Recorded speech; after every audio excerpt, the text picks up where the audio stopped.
Tuhan bersamamu.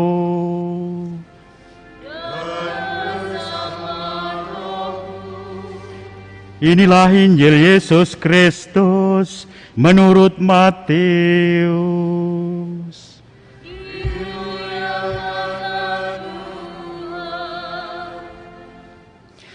Sekali peristiwa, orang-orang Farisi berunding bagaimana mereka dapat menjerat Yesus dengan suatu pertanyaan.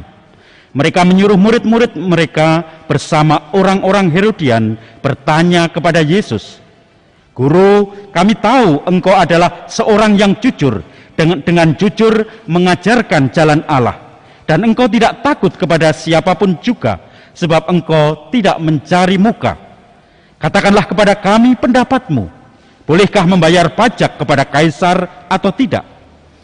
Tetapi Yesus mengetahui kejahatan hati mereka, maka ia lalu berkata, "Mengapa kamu mencobai aku, hai orang-orang munafik? Tunjukkanlah kepadaku mata uang untuk pajak itu." Mereka membawa suatu dinar kepada Yesus. Maka Yesus bertanya kepada mereka, "Gambar dan tulisan siapakah ini?" Jawab mereka, "Gambar dan tulisan kaisar." Lalu kata Yesus kepada mereka, "Berikanlah kepada kaisar apa yang wajib kamu berikan kepada kaisar, dan kepada Allah apa yang wajib kamu berikan kepada Allah." Demikianlah Injil Tuhan.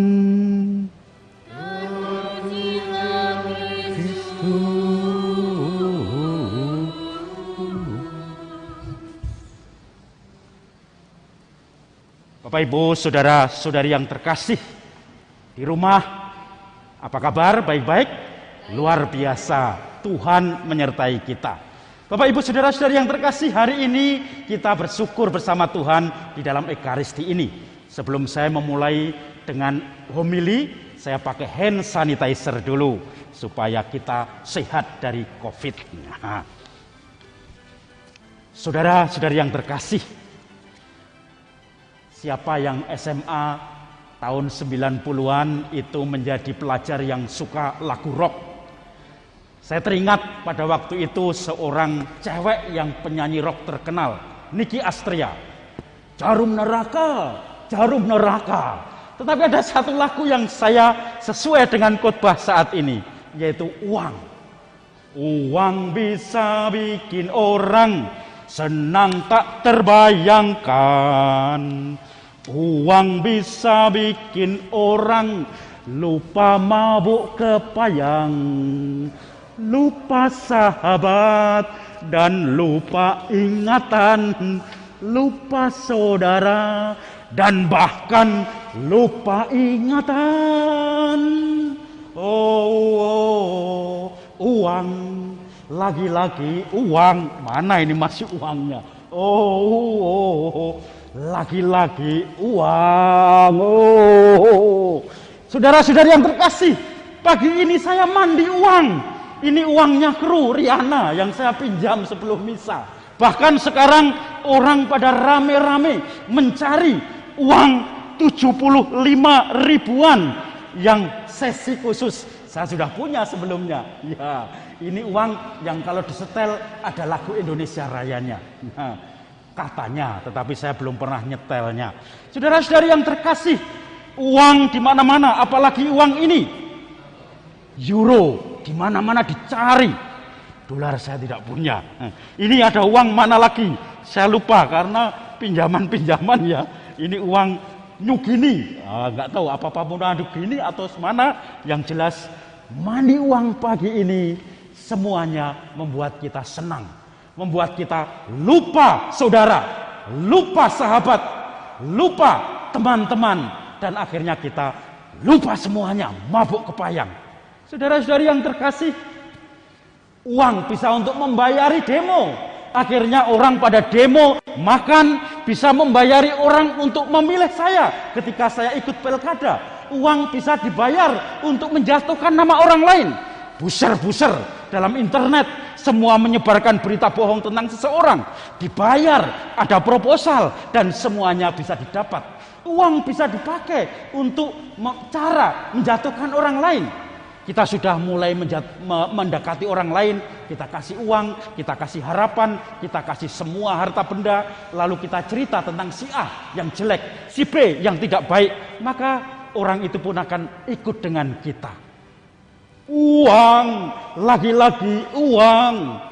Yesus juga dijebak oleh orang-orang Farisi, orang-orang Herodian, semuanya mengatakan ini. Boleh enggak membayar pajak pada kaisar? Pertanyaannya sudah tidak murni karena ingin menjebak Yesus, mencari kata-kata yang kemudian menyesatkan. Maka Yesus tidak kalah cerdas. Tunjukkan gambar itu padaku. Kalau 500-an lama gambarnya adalah beruk monyet. Tetapi gambar sekarang Soekarno-Hatta ini. Maka masih mau dikasihkan Soekarno-Hatta? Beliau sudah almarhum, mendingan dikasihkan ke saya saja. Bapak Ibu saudara-saudari yang terkasih, uang bisa dipakai untuk persahabatan. Uang bisa dipakai untuk meluaskan kerajaan Allah. Uang bisa dipakai untuk mengurangi beban orang lain. Tetapi uang juga bisa dipakai untuk menindas, bisa dipakai untuk semuanya. Tetapi dalam zaman sekarang ketika orang sudah gila uang, bahkan dipakai untuk menjerat orang lain, untuk menjatuhkan kedudukan orang lain, bahkan menjatuhkan pemerintah yang sah. Uang itu akhirnya beredar di mana-mana.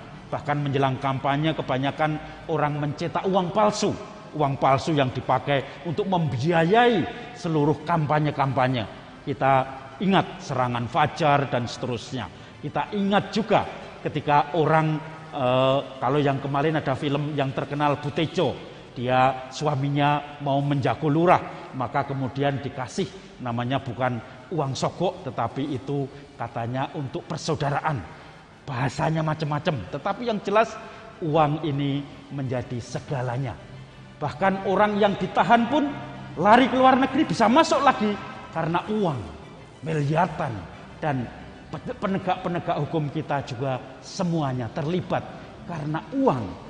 Dan semuanya menjadi gila, menjadi tidak tahu mana yang benar, mana yang salah, mana yang baik, mana yang buruk, mana yang menyesatkan, mana yang penuh dengan kebijaksanaan. Tapi saya teringat, saya ini alumni De Brito tahun 88. Kami alumni biasanya sangat mencintai guru-guru. Satu guru kami, guru kimia namanya Pak Harjo. Pak Harjo habis kecelakaan, dia sudah pensiun, sudah sepuh. Dan dia membutuhkan uang karena di swasta kita tahu pensiunannya juga tidak banyak. Bapak Ibu saudara-saudari yang terkasih, dulu kalau ngajar beliau Pak Harjo ini naik motor Suzuki yang tua, yang ngeprek. Kalau dijual sekarang pun tidak seperti Pitung yang mahal atau Vespa, tetapi sekarang harga tetap rendah, mungkin 2 juta, 3 juta. Maka dilakukan lelang internal di antara alumni De Brito. Dan dahsyat, ternyata alumni-alumni pada mau membeli dan hampir 30 juta lelang itu. Dengan bangga alumni-alumni ini memberikan uang kepada Pak Harjo, guru yang sederhana tadi. Pak Harjo, ini kami sudah memberikan lelang untuk motor Pak Harjo. Ternyata hasilnya 30 jutaan seperti itu. Di luar dugaan yang membuat kaget semua orang. Pak Harjo mengatakan, oh terima kasih setelah diberi didaulat untuk memberi sambutan. Terima kasih untuk semua jerih payah anak-anakku semua. Tetapi saya hanya cukup ini. Dia hanya menyisihkan sekitar 3 juta. Yang ini 10 untuk panti asuhan A, yang 5 ini untuk panti asuhan B, yang ini untuk panti jompo. Semuanya kaget. Ternyata Pak Harjo ini orang yang mempunyai semangat tantum kuantum, mempunyai semangat secukupnya. Saya hanya butuh 3 juta. Ini saya pakai untuk berobat, untuk kebutuhan sehari-hari. Yang selebihnya 25 juta lebih itu saya berikan untuk orang lain yang membutuhkan. Semua alumni seperti tertampar pada waktu itu. Yang bangga memberi uang banyak karena lelang motornya, yang motornya sebetulnya sudah tidak jalan mungkin. Tetapi sikapnya yang menyatakan kenabian bahwa segalanya bukan uang, segalanya bukan selalu diukur dengan uang dan harta benda, tetapi diukur dengan kebutuhan, kesederhanaan. Orang lain bisa melihat semuanya. Maka Bapak Ibu saudara-saudari yang terkasih, bagi Pak Harjo, lagu Niki Astria tidak berlaku lagi. Uang, lagi-lagi uang. Tidak berlaku lagi. Yang berlaku adalah kebijaksanaan. Maka ketika Salomo, saya yakin Pak Harjo juga terinspirasi dari Salomo, diminta Tuhan untuk mohon apa saja. Salomo tidak mohon harta, tidak mohon kekayaan, tetapi dia mohon kebijaksanaan. Kebijaksanaan ini yang dibenarkan Tuhan karena bisa menilai mana yang baik, mana yang buruk. Bisa menggunakan uang untuk dipakai bagi kesejahteraan orang lain, bagi orang-orang yang membutuhkan. Dan saya sendiri untuk kesejahteraan saya sebagai manusia. Maka saudara-saudari yang terkasih, mari kita lanjutkan Ekaristi ini. Saya juga mengucapkan untuk umat saya di Paroki Santo Lukas Pemalang, selamat pesta nama Santo Lukas Penginjil. Tuhan memberkati kita semua. Tidak semua dengan uang, tetapi semua dengan kebijaksanaan. Itu yang diharapkan dari Tuhan.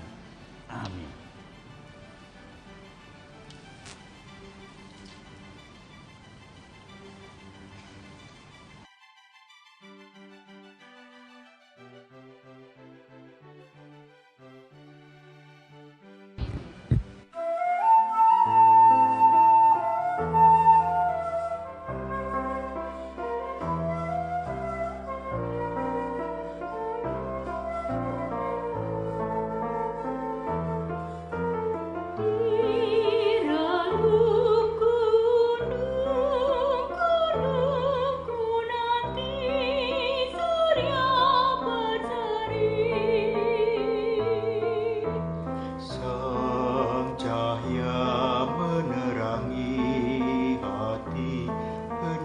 Sepanjang